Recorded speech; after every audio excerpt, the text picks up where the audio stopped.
This is going to be a video reviewing and giving my thoughts and opinions on my experience with Gotham Knights with my playthrough. Just to give a little bit of context, I played through every case file on my YouTube channel and I have over 30 hours in the game at this point. I purchased the Steam copy on PC. I usually prefer to play games on PC, so that was just easier. And played through the whole campaign and a little bit of the additional content afterwards. So to start sort of with the storyline and some of the positives to the game had a really good story in my opinion. There were elements of surprise to the progression, and even though this game lacked Batman as a playable character, it really was able to construct a valid and complex storyline without him. The side stories with each of the playable characters was good enough in my opinion. They could have added much more depth and length to the game as a single player experience if they had dug into it further than the random cutscenes. But that said, it was still good enough in my opinion. The additional villain side stories were, in my opinion, the most interesting part of the game because we got to see some sides of the villains without Batman. This provided an entertaining and interesting side of the story that tied some of the elements of the game together. Lastly, the length of the storyline was decent, in my opinion. It was the correct length for the amount of content in the game, but I wish that they had made some design choices to add more gameplay. But all in all, it was a good campaign length. So now I want to talk about the controls. The controls to this game, or at least the keyboard ones, were absolutely miserable. It reminded me of playing games from like 10 to 15 years ago where it was horribly inconsistent and erratic. For instance, you could be standing in front of a chest and be unable to access it from the way the character's facing. When trying to adjust, your character will most likely take a giant step away, taking you further from the chest and making it even harder to line up to access the chest. The combat controls were also difficult. The game makes a prediction as to which direction you want to attack and dodge, especially in the boss fights and in large groups of enemies. At multiple points throughout the game, it consistently predicts this incorrectly. This makes it the most frustrating to play a direct attack approach and really forces you to attempt the more predictable stealth attack playstyle, which many players will not prefer. This also brings me to the stealth attack options that really lacked in my opinion. Ledge grabbing and standing, and then also grappling. The grapple just felt inaccurate. Even when presented with a grabbable ledge right in front of me, sometimes the grapple would choose to pick a point not even in my field of view, causing me to grapple multiple extra times to adjust. The ledge grab and standing never worked correctly. I had more than one period where the game would simply not recognize a grabbable ledge as a grabbable ledge, making me smash my shift key in frustration that my character was not getting out of the view of enemies.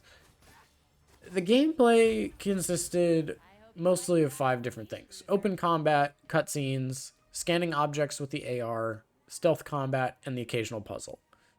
After completing all of the puzzles, I would say that these were actually a higher point of the gameplay. While the game is not a puzzle game, the puzzles had enough variety and difficulty to add something to the game without taking away from the focus.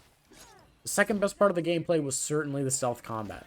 I cannot sing high praises since I would consider Gotham Knights to not even be in the top 10 to 15% of stealth games, but it was clear that the developers had taken time to add special grapple points in each area, add extra entrances, and the enemy pathing was especially engaging but not boring or consistent. Scanning objects and seeking out objectives with the AR in the game is nothing special at all. At the beginning of the game, I actually found it a frustrating mechanic and did not enjoy it at all. But by the end of the game, it was starting to come more naturally, as I could see how the developers had intended it to be used by the player. Unfortunately, this is not enough to make it become a fun mechanic. It's just there, often delaying your progress as you look for the tiny yellow glowing object to scan.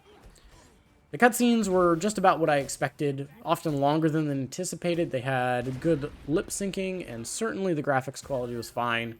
They were basically exactly what I would expect from a newly released AAA title. The open combat was where the game fell short for me. This is what the majority of the game consisted of, and especially in the case of the last main mission, I found myself bored beyond belief at the repetitiveness of the combat and how stale it had become. Specifically, in the last mission, the gameplay was incredibly linear, beating up enemies in a room, running to the next room, and then rinse and repeat about 8 times in a row, with no other elements being present. I want to now go ahead and talk about the mechanics of the game. So the combat mechanics had quite a large variety in the game. You have mods, you have weapons, you have suits, you have different combos, conditional attacks, abilities, and elemental bonuses. additional to crafting new and better equipment with resources that you collect on your travels. That all contributes to the complexity of the combat. But here's the problem. I didn't use any of it. The game announces these elements, but it's up to the player to pursue the steep learning curve and dozens of tutorials to use them effectively, especially in light of the difficulty of the controls. I found myself simply trying to randomly use the light and heavy basic attacks, the ranged attack, and few and far between the abilities. Some of the tutorials I was not even able to complete due to confusion regarding the controls. This brings me to one of my biggest grudges against the game, the nonsensical difficulty structure. This is a complex thing to explain, so bear with me. The game starts with 4 difficulties, and they determine how much damage you do, how much damage you take, and how many health packs you have available per respawn to use. After you beat the game, you have the ability to start the game over with an additional level disparity between you and the enemies to add more difficulty. So why doesn't this structure make sense? Well, it appears that the devs wanted the player to pursue all of the extra combat elements in order to have any sort of a fighting chance with the upper 2 difficulty levels. The expectation seems to be that the player grows as they play the game and can master the different types of combat, making it essential to beating particularly bosses and also large groups of enemies. The issue with this is that firstly, the controls are awful on keyboard and mouse, but also the game doesn't help you learn any of the abilities as you walk through the game. All it does is drop you a message saying that you can go here to go learn all of it, and then continues elsewhere with the main storyline.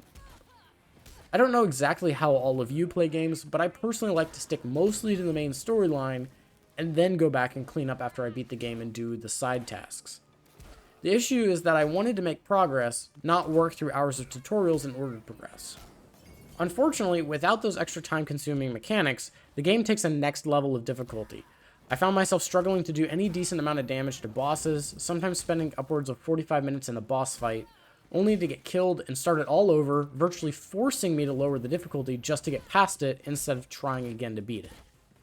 I will jump in and mention here that after beating the game in the main campaign, the game does seem to give you some very legendary equipment that really seems to make a difference in the difficulty level, but also all of the open world aspects were always easier than any of the storyline pieces. So it's hard for me to tell whether it's because I have this end game items now that makes it a little bit easier on the harder difficulties, or if that is just because I'm doing the open world stuff and no more of the like main storyline stuff and I don't have the same level disparity. I did also mention earlier that the dodge was difficult to predict, resulting in oftentimes taking unnecessary hits. This was a problem due to some attacks one cycle killing you without drinking health packs or dodging.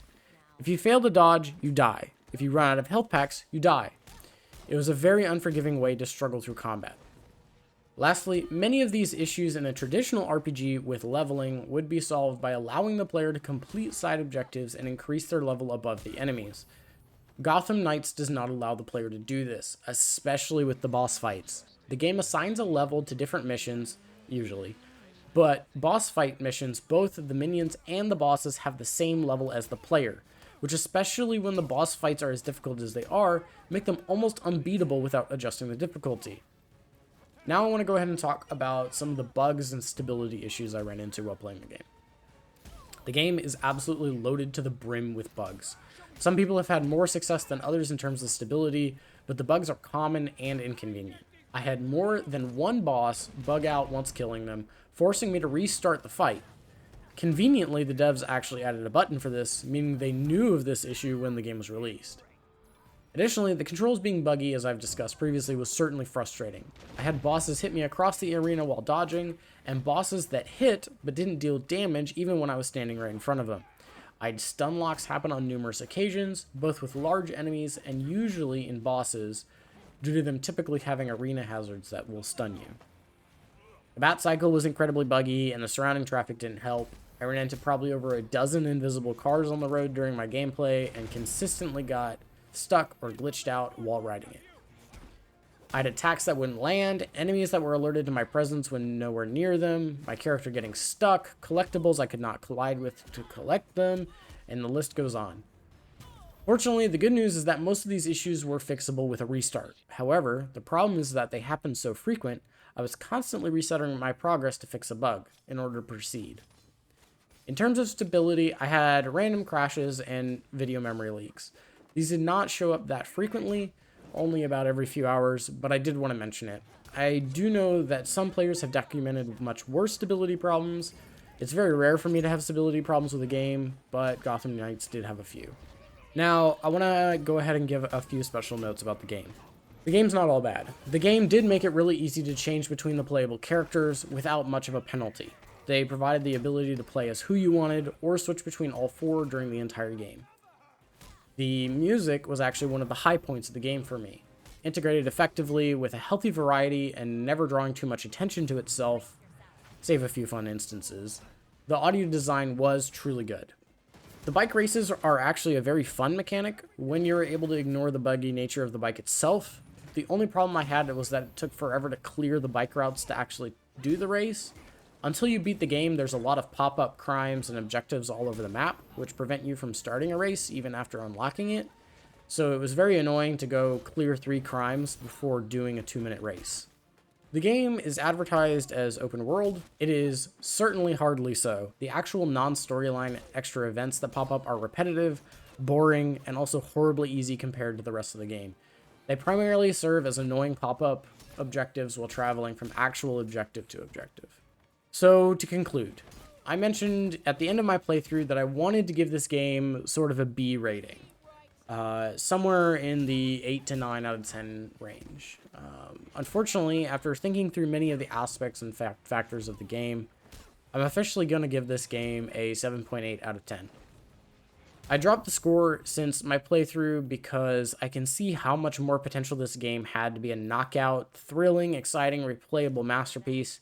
Yet, with how buggy and irresponsibly structured the gameplay is, I had to take off points. If you don't agree, that's okay. There's a lot to like about the game, and I really hope that if you purchased it on console, the controls are much cleaner. Feel free to let me know what your thoughts of the game are in the comments. Anyway, this is a different video than gameplay on my channel. It takes a bit more time to put together, so if you liked it, please let me know. I'll see you guys in the next one.